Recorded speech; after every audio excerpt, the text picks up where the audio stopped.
Saudara yang diberkati di dalam nama Tuhan Yesus Kristus, bertemu lagi dengan saya, Pendeta Novel Saragi.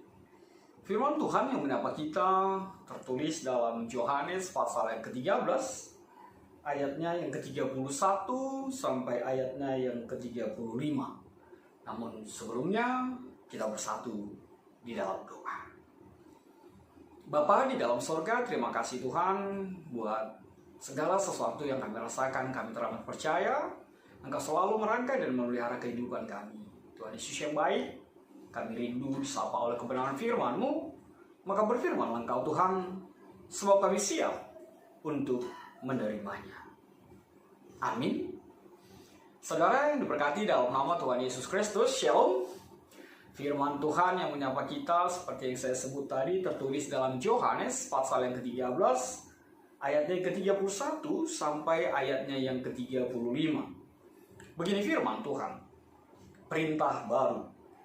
Sesudah Yudas pergi, berkatalah Yesus, sekarang anak manusia dipermuliakan dan Allah dipermuliakan di dalam dia. Jikalau Allah dipermuliakan di dalam dia, Allah akan mempermuliakan dia juga di dalam dirinya dan akan mempermuliakan dia dengan segera. Hai anak-anakku, hanya seketika saja lagi aku ada bersama kamu. Kamu akan mencari aku, dan seperti yang telah kukatakan kepada orang-orang Yahudi, ke tempat aku pergi tidak mungkin kamu datang. Demikian pula aku mengatakannya sekarang juga kepada kamu.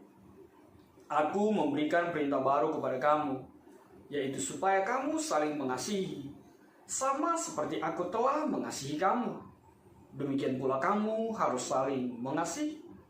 Dengan demikian, semua orang akan tahu bahwa kamu adalah murid-muridku, yaitu jikalau kamu saling mengasihi. Demikian firman Tuhan. Saudara yang diberkati dalam nama Tuhan Yesus Kristus, pernahkah Anda disakiti? Pernahkah Anda dikhianati oleh temanmu? Ya, mungkin kita pernah mengalaminya. Mungkin juga kita berada di dalam situasi itu saat ini. Kita dilukai, kita dikhianati, dan memang itu sangat-sangat menyakitkan. Ya, sakit sekali. Apalagi yang kita pandang selama ini atau kita anggap selama ini teman baik, kita anggap selama ini menjadi teman dekat kita, mungkin abang kelas atau teman satu permainan, tiba-tiba mengkhianati kita, tiba-tiba menjelek-jelekan kita, tiba-tiba mungkin membongkar segala sesuatu yang tidak pantas untuk dibongkar, untuk dinyatakan. Dan ketika kita mengetahui siapa sumbernya, justru teman dekat kita, pasti sakit sekali. Pasti sangat-sangat menyedihkan.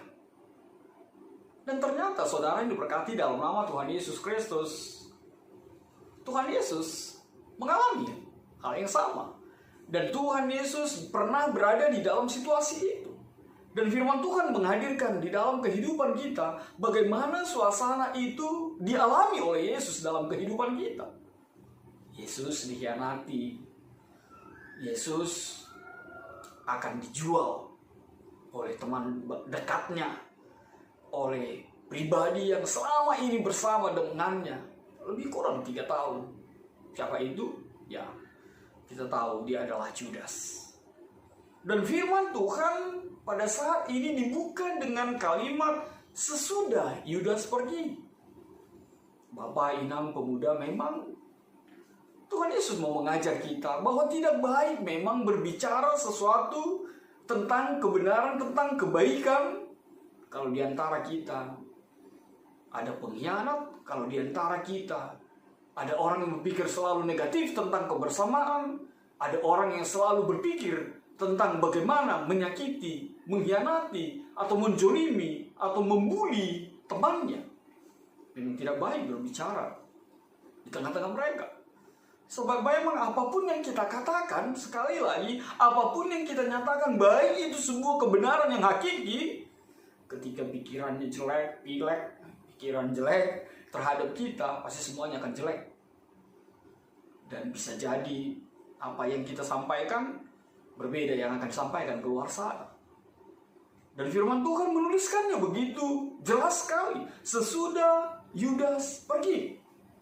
Makanya Bapak Inang, pemuda juga, kalau mau berbicara sesuatu yang penting, sesuatu yang baik, sesuatu yang benar, atau sesuatu yang mungkin rahasia atau top secret, lihat-lihat sekelilingmu, hati-hati gitu ya.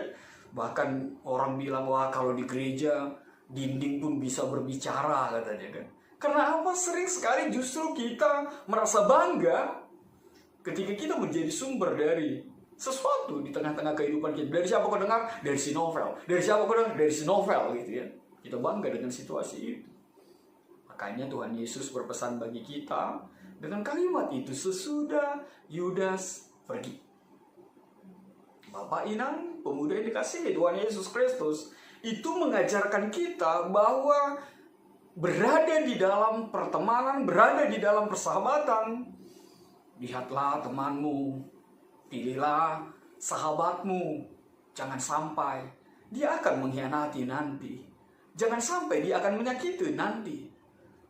Makanya dikatakan musuh dalam selimut itu sangat-sangat berbahaya sekali. Pengkhianat itu sangat-sangat berbahaya sekali. Bahkan sampai dikatakan memang pengkhianat itu sebaiknya Tapi apa yang terjadi dalam kehidupan kita? Tapi apa yang terjadi di dalam perjalanan kehidupan seorang Tuhan Yesus kita itu? Dikatakan justru sekarang saatnya anak manusia itu dipermuliakan. Hal yang luar biasa dinyatakan kepada kita, dan di saat itu juga Allah dipermuliakan di dalam dia. Ini menjadi kekuatan yang kedua bagi kita pada saat ini ketika Tuhan Yesus mau mengatakan bahwa saat orang bicara tentang disalibkan itu, saat orang berbicara tentang salib itu adalah sebuah kebodohan, tapi Tuhan Yesus mau katakan, justru di sanalah anak Allah itu ditinggikan. Justru di sanalah Yesus itu dipermuliakan.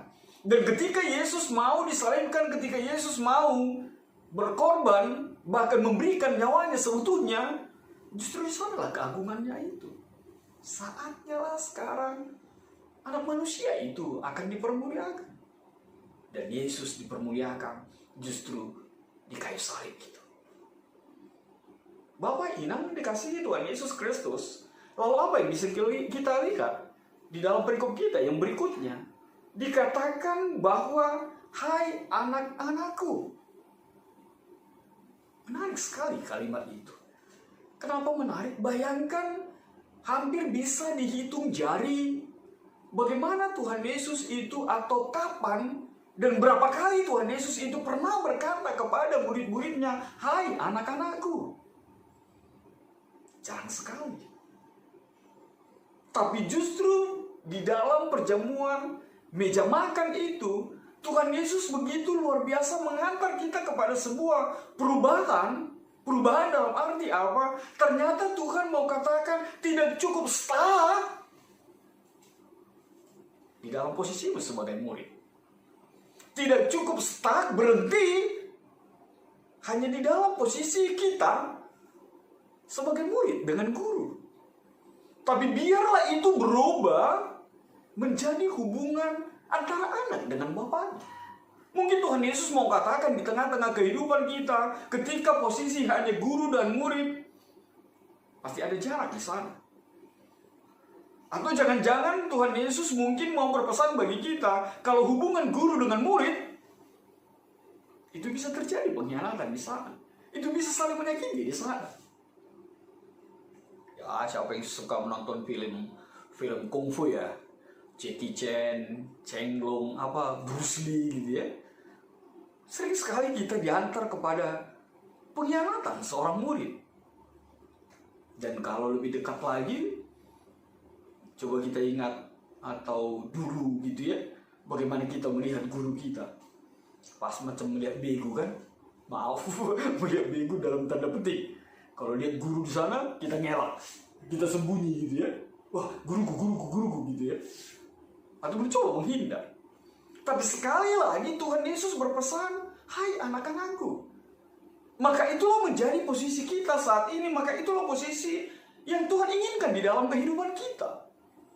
Sebab posisi kita bukan lagi hanya sebatas guru dan murid, tapi ada hubungan anak dengan bapaknya. Yesus menjadi bapa kita dan kita menjadi anaknya. Hubungan yang begitu dekat sekali, hubungan keintiman yang luar biasa sekali, hubungan emosional yang begitu luar biasa sekali dihantar kepada kita. Dan Tuhan berpesan bahwa hanya sekejap saja, sebentar lagi aku akan pergi meninggalkan kalian, katanya sama murid-murid itu. Tapi kekuatan di dalam hubungan bapa dengan anak itu tidak akan pernah terpisahkan. Sekali lagi, itu tidak akan pernah terpisahkan oleh apapun, bahkan kematian sekalipun. Makanya Tuhan Yesus mengatakan, bahkan kematian pun tidak bisa memisahkan kita dari kasih Tuhan. Coba kalau hubungannya antara guru dan murid, berapa persen kita mengenal guru kita? Atau sebaliknya, berapa persen guru yang masih mengenal muridnya? Apalagi dia kalau sudah tamat. Walaupun sebenarnya yang paling sering diingat itu kalau nggak yang paling jugul, kalau nggak si jugul baut, yang paling pintar. Gitu ya. Ayo, siapa ini? Yang paling diingat gurunya gitu. Atau siapa yang posisi sebagai guru sekarang? Coba ingat-ingat dulu muridnya. Itu bisa berpisah, itu bisa berjarak. Tapi hubungan anak dengan bapak itu adalah sebuah hubungan yang erat sekali, yang begitu kuat sekali. Dan tidak bisa dipisahkan oleh apapun. Bahkan ketika Tuhan Yesus pergi secara hubungan sebagai manusia, atau tidak bisa kita lihat secara fisik, tapi Tuhan Yesus mau mengatakan kepergiannya nanti, terangkatnya dia ke sorga, kematiannya nanti tidak bisa dipisahkan dengan kita sebagai anak-anaknya. Lalu saudara yang diberkati di dalam nama Tuhan Yesus Kristus, hal yang luar biasa yang kita dapatkan di dalam kebenaran firman Tuhan saat ini, apa itu sama seperti dengan tema kita, kasih sebagai perintah yang baru. Kenapa ini saya katakan begitu luar biasa?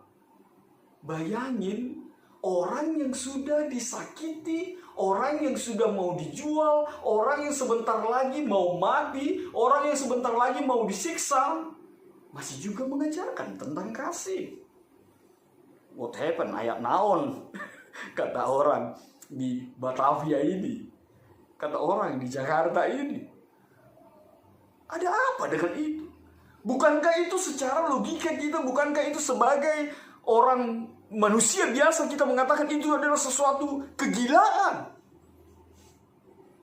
Masa iya orang sudah dikhianati, orang sudah disakiti, orang sudah dizolimi, masih juga berkata tentang mengasihi?